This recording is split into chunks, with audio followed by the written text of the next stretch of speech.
अभी क्या हुआ आपको पता है कि हर एक देश दूसरे देश के साथ ऐसा एग्रीमेंट करता है ताकि ट्रेड को बूस्ट किया जा सके। ऐसे जो ट्रेड्स होते हैं ना, जब भी एग्रीमेंट किया जाता है तो ऐसे एग्रीमेंट्स में क्या किया जाता है कि जैसे समझ लो मेरा प्रोडक्ट दूसरी कंट्री में जा रहा है, उस कंट्री में उस पर कुछ टैक्स लगते थे। अब जब भी ऐसा एग्रीमेंट हो जाता है तो वो जो पर्टिकुलर प्रोडक्ट्स है वो टैक्स फ्री हो जाते हैं। अब अगर उस देश की गवर्नमेंट चाहे तो वो 100% जितने प्रोडक्ट्स हैं उनको टैक्स फ्री कर सकती है, या तो वो 50% को या 1% को, वो उस कंट्री के ऊपर है। पर यूजुअली जो गवर्नमेंट्स हैं, जो पर्टिकुलर कंट्री है, वो उन सारे प्रोडक्ट्स को या उन सारे सेक्टर्स को जिसे हम कहते हैं टैक्स फ्री कर देती है, जो वहां पे इंडिजीनियसली नहीं बनते। जैसे जब यूएस और इंडिया के बीच में ये कैपा बन रहा था, ये एग्रीमेंट हो रहा था, तो उस केस में इंडिया बहुत ही ज़्यादा जिसे हम कहते हैं कि नर्चर कर रहा था किसको, अपने एग्रीकल्चर सेक्टर को, मिल्क मिल्क सेक्टर को। ठीक है, क्यों? क्योंकि यूएस चाह रहा था कि हम मिल्क सेक्टर को एक्वायर करें। ठीक है, बट इंडिया कह रहा था कि हम हमारे यहाँ पे तो आप सोचो ना, हम world largest producer of milk हैं। तो हम अगर वो मार्केट किसी बाहर की कंट्री को दे देंगे तो अब हमारे यहाँ के जो इंडिजीनियस पीपल हैं, जो यहाँ के हमारे लोग हैं, जो फार्मर्स हैं, वो प्रॉब्लम में आ जाएगी। तो ऐसे ही हर एक देश करता है, जो भी उस देश में पर्टिकुलर चीजें बनती हैं, मतलब कि जो भी वहाँ की चीजें इंडिजीनियस है, उसके अलावा बाकी सारी चीजों को वो क्या करते हैं, बाकी सारी चीजों को ड्यूटी फ्री कर देते हैं। ठीक है, अब यहाँ पर भी ऐसा हुआ। यहाँ पे ये बोला गया कि हम, आपको पता है ना, ओमान को, मैंने जब आपको एंशिएंट हिस्ट्री पढ़ाई थी तो मैंने आपको बताया था ओमान को इंडस वैली सिविलाइजेशन के टाइम पर मेसोपोटामियन क्यूनीफॉर्म टेक्स्ट में क्या नाम दिया गया था? मगन, या फिर मकन, है ना? तो इससे क्या समझ में आता है, और उस टाइम से पता चल रहा है कि इंडस वैली सिविलाइजेशन के टाइम से पता चला है कि हमारा ट्रेड ओमान के साथ होता है। ठीक है, हमारा ट्रेड जो है वो ओमान के साथ होता है, क्योंकि आप हम दोनों का जो मतलब ओमान का और इंडिया का जो गैप देखेंगे वो ज्यादा गैप है नहीं। ठीक है, तो इसलिए डायरेक्टली ट्रेड होता था, लोग जो है आपस में जैसे हम कहते हैं कि एक्सपोर्ट्स इंपोर्ट्स करते थे। मैं भी आपको मैप भी दिखा दूंगा। ठीक है, अब देखो क्या है कि ये बोला गया कि एंशियंट टाइम से ही हमारे ट्रेड होते थे। साथ ही साथ अभी रिसेंट टाइम में भी ये देखा गया कि हमारा ट्रेड जो है वो रैपिडली ग्रो कर रहा है। 23-24 का जो फाइनेंशियल ईयर था उसमें हमारा ट्रेड था ऑलमोस्ट 9 बिलियन का। और अब ये देखने को मिला कि 2025-2026 में यही ट्रेड जो है, मतलब 2 साल के अंदर ये जो ट्रेड है ये 11.18 बिलियन डॉलर्स का हो गया। तो इससे हमें क्या समझ में आ रहा है कि हमारा ट्रेड वैसे ही इंक्रीज हो रहा है, और अब जब हमने ये कैपा, ये एग्रीमेंट कर लिया है, तो अब हमें एक बड़ा बूस्ट देखने को मिलेगा ट्रेड में। तो उसके बारे में यहाँ पे बात करी गई है कि क्या क्या जो चीजें हैं वो ड्यूटी फ्री करी गई है। तो इस बात को समझना, मान लो 100% टैरिफ्स थे। ठीक है, 100% चीजों पे टैरिफ्स थे। अब उसमें से कुछ चीजें मैंने आपको बताई कि जो एक देश के लिए इंपॉर्टेंट होती है ना, तो वो उनके अलावा बाकी सारी चीजों को ड्यूटी फ्री करते हैं। तो अब क्या है, इन्हीं 100% में से जो 98.08% टैरिफ लाइन थी उसको ड्यूटी फ्री कर दिया गया। अब ऐसा तो नहीं है कि मेरे देश में अगर 100% चीजें बन रही है तो मैं 100 की 100 एक्सपोर्ट करता हूँ। हम मैं हो सकता है कि मैं 100 में से 100 की 100 नहीं करता, मैं 98% करता हूँ या 99% ही एक्सपोर्ट करता हूँ। तो ये जो 98% चीजों को ड्यूटी फ्री किया है, उसकी वजह से वो, ये 98% जो ड्यूटी फ्री चीज है, ये हमारे देश के 99.38% जो एक्सपोर्ट्स हैं उनकी वैल्यू को जिसे हम कहते हैं कि इजी बना देता है। ठीक है, उसको क्या करता है, उसको कवर करता है। ठीक है, तो ये बात आपको समझ में आ गई होगी। अब देखो इस चीज को समझना जरा। अभी क्या है कि अभी हमने देखा कि 98.08% चीजों को ड्यूटी फ्री कर दिया गया। पहले सिर्फ कितनी चीजें थी? 15.33% चीजें जो थी वो ड्यूटी फ्री। तो आप सोचो 15 से 98 कितना बड़ा जंप है। ठीक है, तो ये हमारे एक्सपोर्ट मार्केट को कितना हेल्प करेगा। तो वही बोला गया है कि कुछ हमारी की इंडियन इंडस्ट्रीज हैं जो कि बेनिफिट करेंगी एनॉर्मस एनॉर्मसली। ठीक है, मतलब कि बहुत ही लार्ज लेवल पे। ठीक है, अब क्या है, कौन कौन सी वो की इंडस्ट्रीज है? सबसे पहले टेक्सटाइल एंड अपैरल की बात करी गई है। देखो क्या है कि इंडिया के जो मैन्युफैक्चरर्स थे वो पहले चाइना के साथ कॉम्पीट करते थे। आपको पता है चाइना का माल वैसे ही सस्ता होता है। ठीक है, बट उसके साथ कॉम्पीट करना ओमान की मार्केट में इंडियन मैन्युफैक्चरर्स के लिए मुश्किल होता था।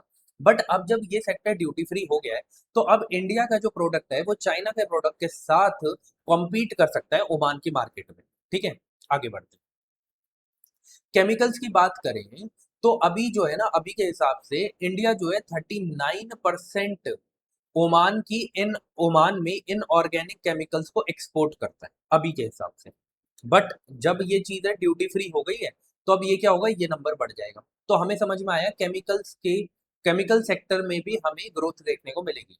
इंजीनियरिंग गुड्स की अगर हम बात करें, तो देखो जो ओमान की इम्पोर्ट ओमान के जो इम्पोर्ट्स हैं वो एनुअली 7 बिलियन डॉलर्स का इंपोर्ट करता है इंजीनियरिंग गुड्स का।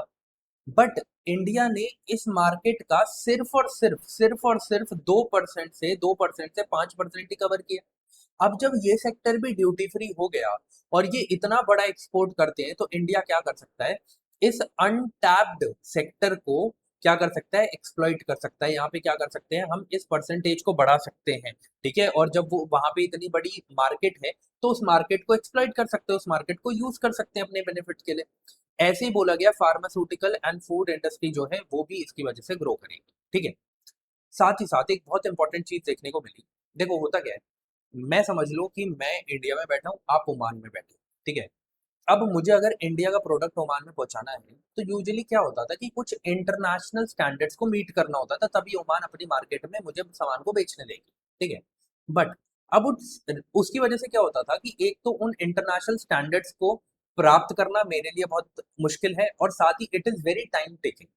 तो अब ओमान और इंडिया के बीच में ये डिसाइड हुआ कि जो हमारे लोकल स्टैंडर्ड्स हैं ना, जैसे आप देखोगे इंडिया की जो ऑर्गेनिक एंड हलाल सर्टिफिकेशंस हैं, प्लस इंडिया के जो एक्सपोर्ट इंस्पेक्शन काउंसिल है उनके द्वारा जो सर्टिफिकेशन प्रोवाइड करी जाती है, वो ओमान में मान्य होगी। मतलब कि ओमान में उसे माना जाएगा। तो ये एक बहुत बड़े रेड टेपिज्म को खत्म कर देगी, जिसकी वजह से हमें पहले डिलेज देखने को मिलते थे। आई होप आपको ये बात समझ में आई होगी। तो अब हमारे जो लोकल लेवल के सर्टिफिकेशन है, नेशनल लेवल के सर्टिफिकेशन है, वो भी ओमान में मान्य होंगे, माने जाएंगे। ठीक है, साथ ही साथ सर्विस एंड प्रोफेशनल मोबिलिटी की बात करी गई। अभी क्या है कि आपको पता है हमारे देश की जो ऑलमोस्ट 50% जो इकोनॉमी है, उसमें कंट्रीब्यूशन किसका है, सर्विस सेक्टर का है। तो हम बहुत बड़ा कंट्रीब्यूशन करते हैं सर्विस सेक्टर में। ठीक है, अब क्या है कि हमारे बीच में, इंडिया और ओमान के बीच में इस बारे में भी बात हुई है कि हम उन्हें सर्विसेज और प्रोफेशनल मोबिलिटी प्रोवाइड करेंगे। ठीक है, मतलब कि वो हमें प्रोफेशनल मोबिलिटी प्रोवाइड करेंगे, हम उन्हें सर्विसेज प्रोवाइड करेंगे। ठीक है, अभी क्या है कि आपको पता है हमारा सर्विस सेक्टर इतना बड़ा है, उसके बावजूद भी हमने सिर्फ ओमान की 5% ही मार्केट को कैप्चर किया है सर्विस सेक्टर में। तो अब जब ये चीजें हुई है, जब हमने बोला है कि हम सर्विसेज प्रोवाइड करेंगे, वो हमें प्रोफेशनल मोबिलिटी प्रोवाइड करेंगे, तो इससे क्या होगा कि इंडिया क्या करेगा, इंडिया अपने ट्रेड को, सर्विस ट्रेड को और ज्यादा बढ़ा सकता है। वैसे तो हमारा ओमान के साथ जो सर्विस ट्रेड है वो सरप्लस में ही है, बट अब ये जो ट्रेड है ये और ज्यादा बढ़ सकता है। ठीक है, तो ये गवर्नमेंट का बहुत अच्छा मूव था। ठीक है, तो जैसे जो लोग IT, engineering, health care, accounting, education से जुड़े हुए हैं, वो क्या कर सकते हैं, वो ग्रो कर सकते हैं सेक्टर, है ना। आगे बढ़ते हैं। अब देखो यही मैं बात कर रहा था, इस चीज को देखो, हमारे बीच में जो गैप है वो बहुत कम है। कोई बीच में आपको देखो मेजर कॉन्टिनेंट भी नहीं आता हुआ दिख रहा, कोई मेजर कंट्री भी नहीं आती हुई दिख रही है। तो इस वजह से एंशियंट टाइम से हमारे बीच में ट्रेड देखने को मिलता था। ठीक है, अब इस चीज को याद रखना, ओमान हमारे लिए वैसे भी बहुत इंपॉर्टेंट है, क्योंकि आपको पता है कि ये कहाँ पर है, ये स्ट्रेट ऑफ हॉर्मुज में भी है। प्लस इसके कुछ पोर्ट्स हैं जो हमारे लिए बहुत इंपॉर्टेंट है, जो मैंने यहाँ पे ऐड भी कर दिए। मैं थोड़ा सा जूम करके आप लोगों को दिखाता हूँ। ठीक है, सबसे पहले इंपॉर्टेंट पोर्ट सलाला। ठीक है, उसके बाद दुकम। तो ये बोला गया है कि सिर्फ और सिर्फ आप अगर ट्रेड नंबर्स को देख रहे हैं, तो उससे बड़ी पिक्चर भी है यहाँ पे। ये हमें एक जोग्राफिकल एडवांटेज भी देगा। मैंने आपको हमेशा बताया, दो देश के बीच में रिलेशन हमेशा अच्छे रहेंगे अगर उनकी इकोनॉमिक पार्टनरशिप अच्छी है तो। आपको पता है कि हम इतना एक्टिवली रिटेलिएट करते हैं पाकिस्तान के साथ, उतना एक्टिवली रिटेलिएट नहीं करते चाइना के साथ। क्यों? क्योंकि हमारे चाइना के साथ ट्रेड जो है वही इतना बड़ा है। तो हम बहुत ही सोच समझ के स्टेप्स लेते हैं। चाइना भी कुछ करता है बहुत सोच समझ के करता है, क्योंकि उन्हें पता है कि बहुत बड़ा ट्रेड है हमारा। ठीक है, बट चाइना के पास तो बहुत ही डाइवर्सिफाइड मार्केट है, इसीलिए। लेकिन इंडिया के लिए चाइना इंपॉर्टेंट है, इस वजह से हम क्या करते हैं, हम अपने ट्रेड को, जैसे आप देखो, एक फॉर एन एग्जाम्पल एक बात बताता हूँ। मैंने आपको पहले भी आर्टिकल्स में बताया था, हमने ईवी की तरफ हम शिफ्ट हो रहे हैं, ठीक है। ईवी के अंदर एक बैटरी यूज होती है, लिथियम आयन बैटरी। वो लिथियम आयन बैटरी को हम मेजरली एक्सपोर्ट कहाँ से करते हैं, इम्पोर्ट कहाँ से करते हैं, चाइना से। तो ऐसे ऐसे ट्रेड जो है वो बहुत बड़े ट्रेड है हमारे चाइना के साथ, इसलिए हम क्या करते हैं, हम सोच समझ के अपने फैसले लेते हैं। तो वो ये यहाँ पे भी यही बताया गया है कि अगर हम किसी के साथ ट्रेड अच्छा कर रहे हैं, ओमान के साथ, और ओमान के साथ हमारा ट्रेड अच्छा हो रहा है, तो वो हमें जोग्राफिक एडवांटेज भी प्रोवाइड करेगा, ठीक है। क्योंकि यहाँ से हम क्या कर सकते हैं, अगर स्ट्रेट ऑफ हॉर्मूज समझ लो, जैसे आज के टाइम पे स्ट्रेट ऑफ हॉर्मूज बंद है, तो हम क्या कर सकते हैं, ओमान के पोर्ट्स के थ्रू कहाँ मतलब कि एंटर कर सकते हैं, यूएई में एंटर कर सकते हैं, सऊदी अरेबिया में एंटर कर सकते हैं, बहरीन में एंटर कर सकते हैं। समझे इस चीज को, मतलब कि हम क्या कर सकते हैं, हम इस स्ट्रेट ऑफ हॉर्मूज के बंद होने के बावजूद भी हम इस मार्केट को एक्सेस कर सकते हैं। तो एक जोग्राफिकल हमें क्या प्रोवाइड करता है, हमें एक मार्केट एडवांटेज प्रोवाइड करता है।